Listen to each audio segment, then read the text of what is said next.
सबके होश तब उड़ गए जब माँ सरस्वती ने यह कहकर माँ लक्ष्मी को श्राप दे दिया कि भगवान विष्णु तुमसे सबसे अधिक प्रेम करते हैं, और इसी श्राप के कारण माता लक्ष्मी को पृथ्वी पर तुलसी के रूप में जन्म लेना पड़ा।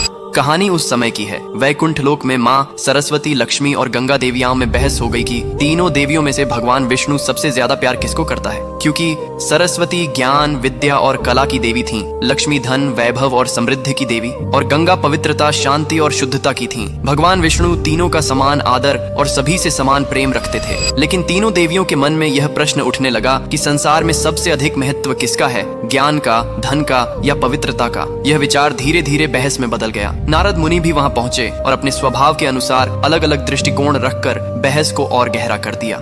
इसी दौरान माँ सरस्वती के मन में एक आशंका जन्म लेने लगी। उन्हें लगा कि भगवान विष्णु का ध्यान अब ज्ञान से अधिक धन और पवित्रता की ओर जा रहा है। कभी कभी विष्णु का गंगा के प्रति विशेष स्नेह देखकर सरस्वती के मन में ईर्ष्या और असुरक्षा उत्पन्न हो गई। उन्हें लगा कि ज्ञान का महत्व कम होता जा रहा है। जब सरस्वती ने इस विषय पर माँ लक्ष्मी से समर्थन चाहा, तो लक्ष्मी ने किसी का पक्ष नहीं लिया और शांत रहने का प्रयास किया। लेकिन यही शांत रहना ही माँ सरस्वती को धोखे जैसी लगी। क्रोध और भावनाओं में बहकर उन्होंने लक्ष्मी को श्राप दे दिया कि तुम वैकुंठ छोड़कर पृथ्वी पर पौधा रूप में जन्म लोगी। और इसी श्राप के कारण कहा जाता है कि धरती पर माता लक्ष्मी ने तुलसी का रूप धारण किया। ये श्राप सुनकर लक्ष्मी दुखी हुई, लेकिन उन्होंने उसे शांत भाव से स्वीकार किया। उसी क्षण माँ गंगा भी क्रोधित हो उठी और उन्होंने सरस्वती को श्राप दे दिया कि उन्हें भी पृथ्वी पर नदी के रूप में अवतरित होना पड़ेगा, ताकि मानव उनके जल से पुण्य प्राप्त कर सके। जब विष्णु जी को इस संपूर्ण तनाव का पता चला, तो उन्होंने मधुरता से समझाया कि ज्ञान, धन और पवित्रता तीनों का संतुलन ही सृष्टि को चलाता है। कोई भी शक्ति अकेले पूर्ण नहीं होती।